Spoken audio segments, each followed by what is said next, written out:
solo episode today with yours truly. Kicked Michael off again. I was actually working out this morning and I thought I need to do a show about the ways that I have transformed my life since moving to Austin. Because the Lauryn who was living in LA compared to the Lauryn who is living in Austin is a completely different person. And I thought that maybe some of these things that I've done to change my life would inspire some of you. Maybe some of you are in a job that you're just not loving, or maybe you have a habit that you want to kick, or maybe you just want to replace a negative routine with something positive. I hope that this episode gives you a little bit of motivation. On that note, let's get right to it. So obviously, Michael and I decided a couple years ago during the pandemic to make the move from West Hollywood in Los Angeles to Austin, Texas. And essentially, the reason that we decided to do that was because we wanted to create a sanctuary. We wanted a place that had no distraction.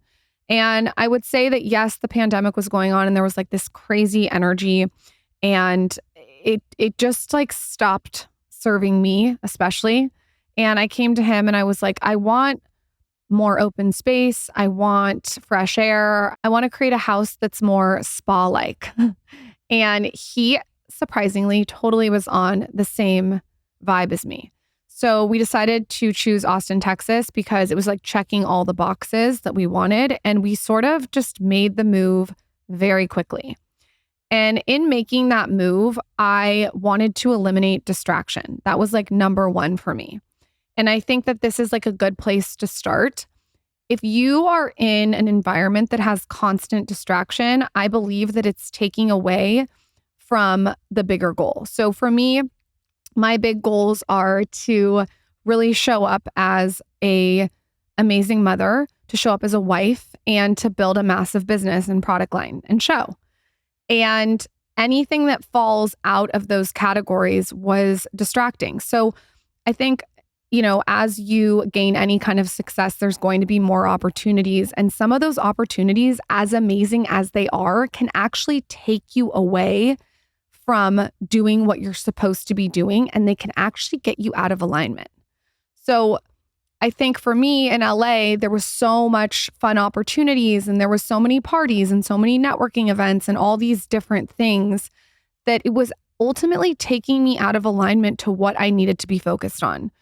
So the first change that I made is I completely just really cut back on alcohol. We were going out a lot in LA to events or to dinner, and there was a lot of socialization. And I think with that comes margaritas and wine. And so moving to Austin immediately sort of ripped that Band-Aid off where we weren't out all the time. We started to go to bed and get ready for bed at 7:30 or 8, which was really different. Where in LA, we had this big screen television in our bedroom, and we were watching TV, watching our iPads on our phone until like 10 p.m. So immediately we decided no TV in the bedroom. The bedroom's for fucking and sleeping. I do not want a television here. Took the television out of the room. We created like a no phone zone in our bedroom and just really made sure that the energy in our bedroom was like calm, serene, peaceful, and decided to start getting into bed and getting ready at 8 p.m. And that really cut alcohol out. I didn't obviously eliminate everything. I love going out for a glass of red wine, a Brunello, a steak dinner, but the dinner is like at 5:30 now and we're getting in bed by 8. So it's just a really different lifestyle. So just that really set a different tone. There was no more late nights. There was no more staring at a screen. There was no more phone in the bedroom. My phone now is on airplane mode at 7:30 outside my room. I don't even look at it. There's no iPad. There's no television. There's no screen time. Instead, I'm doing a Kindle to wind down on dark mode, which is very different from when I was moving to LA. So that was sort of the foundational change. I took a really hard look at the workouts that I was doing. And I think in LA, Pilates was very hot at the time. And I love Pilates. I still do classical Pilates, but I was doing primarily only Pilates. So I decided to sort of throw a match in that and burn it and try weightlifting.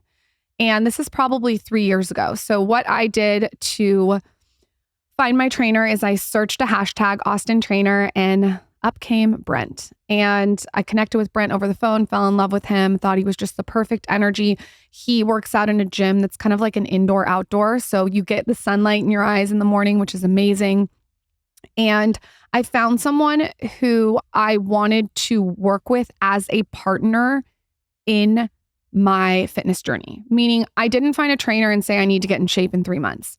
I found someone who wanted to make a commitment to me, and I wanted to make a commitment to him for the long haul. So I essentially looked at my weight loss journey after having a baby as a marathon. Like, it's not a sprint. So what I did is I started booking sessions with him 4 to 5 days a week. And then the days that I was off, I would commit to walking or classical Pilates or moving like with the Melissa Wood Health or P-Volve or in some kind of way. I committed to moving my body every single day. And just making that commitment to myself and having him hold me accountable was a huge change.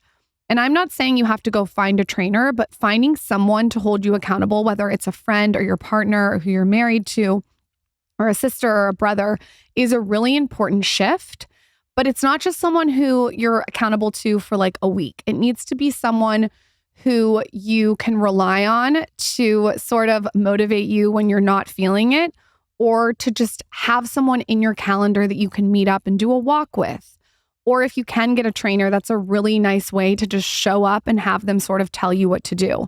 So switching from just Pilates to a lot of weightlifting with adding Pilates too was absolutely life-changing for me. It's been life-changing for my cortisol.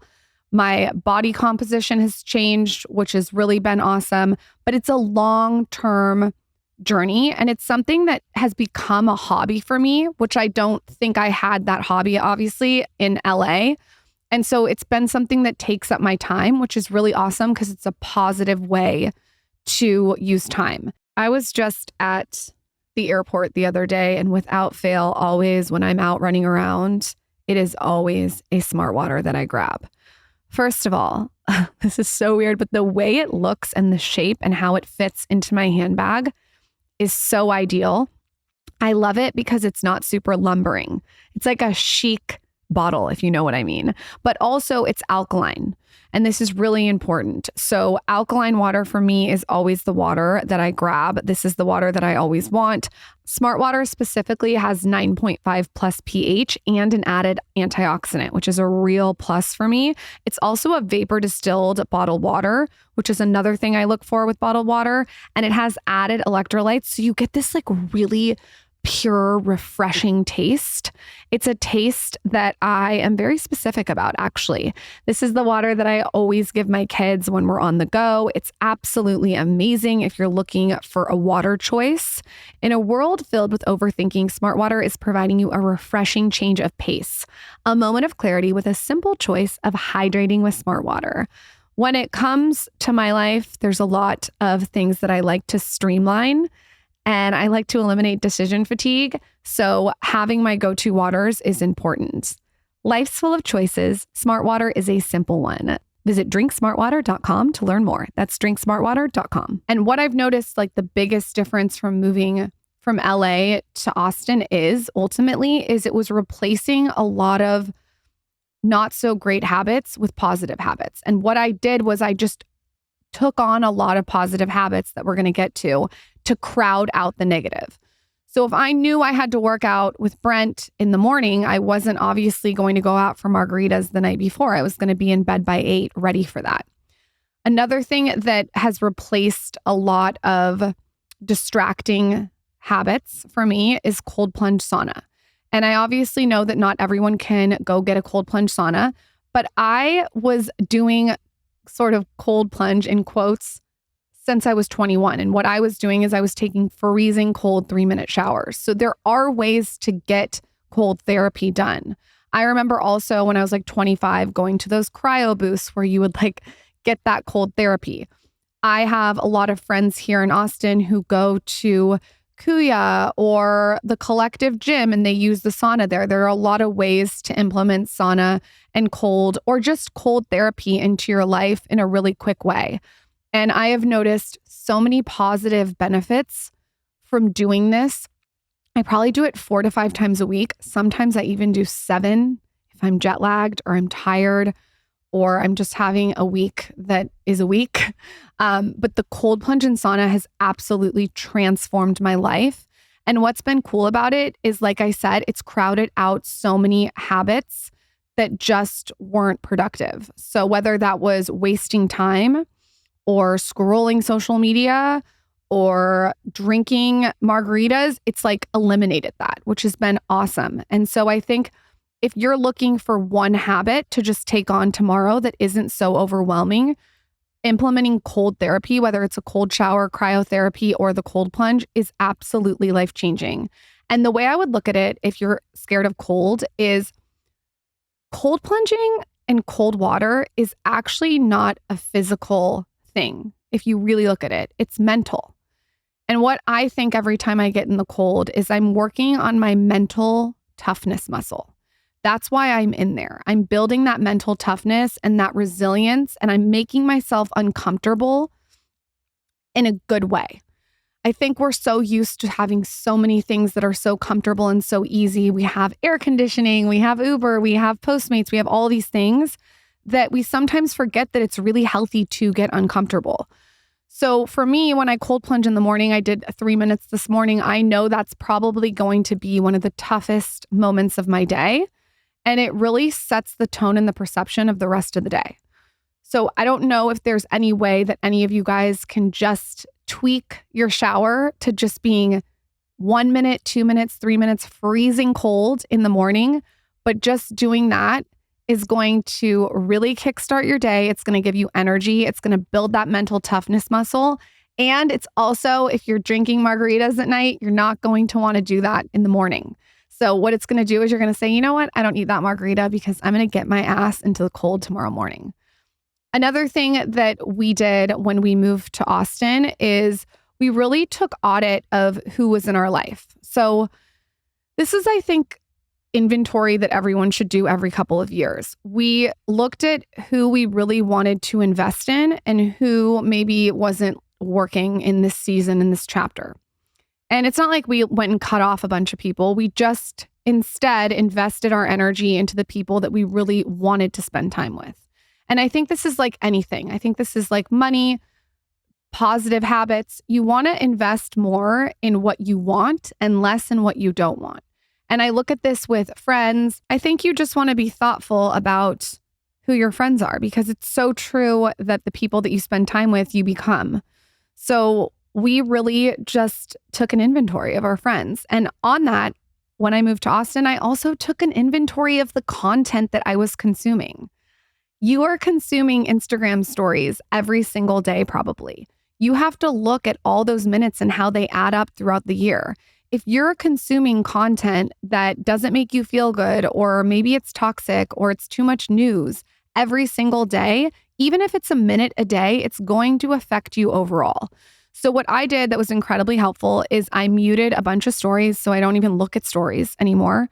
And then I starred the people that I really wanted to see. So I starred accounts like Louise Hay Affirmations. I starred accounts like Dr. Joe Dispenza. I starred accounts like Robert Greene, or authors I really liked, or just thought leaders who were inspiring me. And so now when I log on, all I see is those starred posts, which are really positive, and it's told my algorithm and my feed that that's the energy that I want for my social media.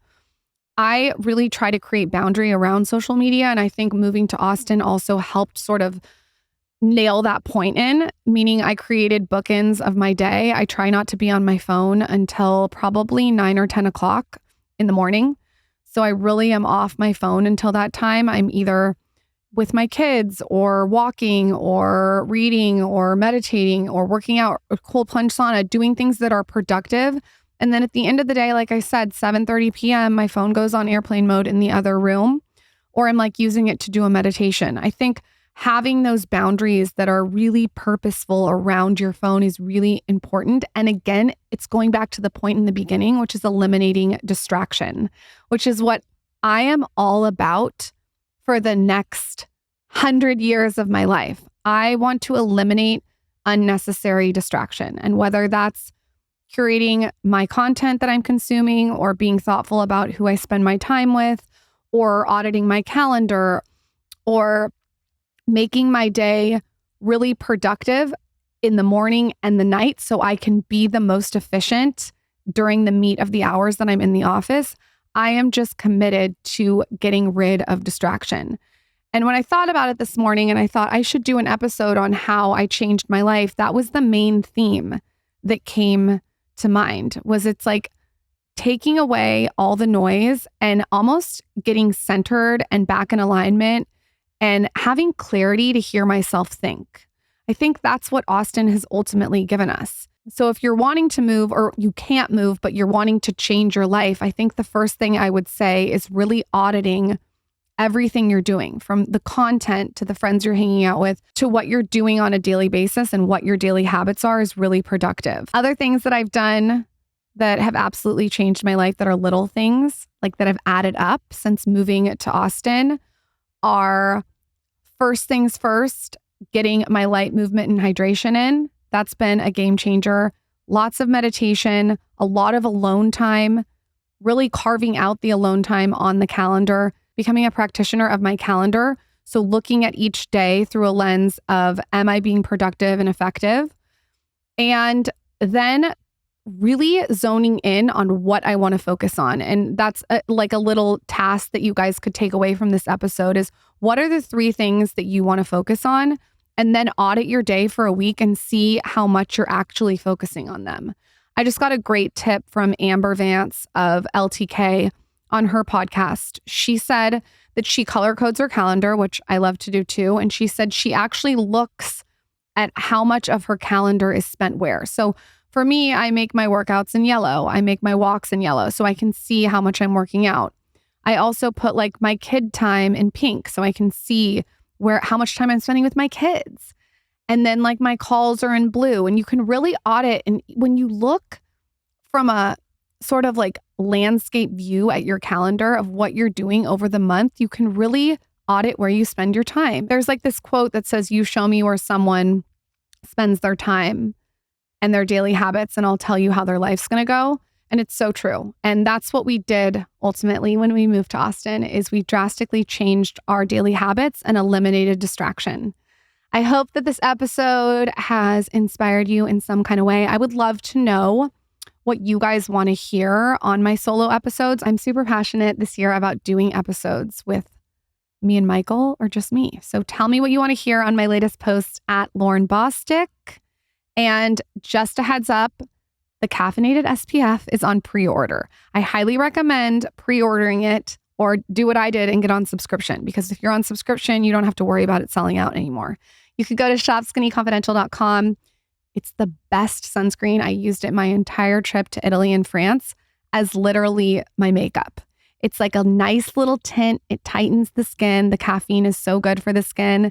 And it's a mineral-based sunscreen. It's beautiful and it lays so nice. And if you do want to apply makeup on top of it, it does not pile. So go to shopskinnyconfidential.com, pre-order it if you didn't get it when it's sold out. And on that note, I will see you guys on Monday with such a fun episode. Trust me.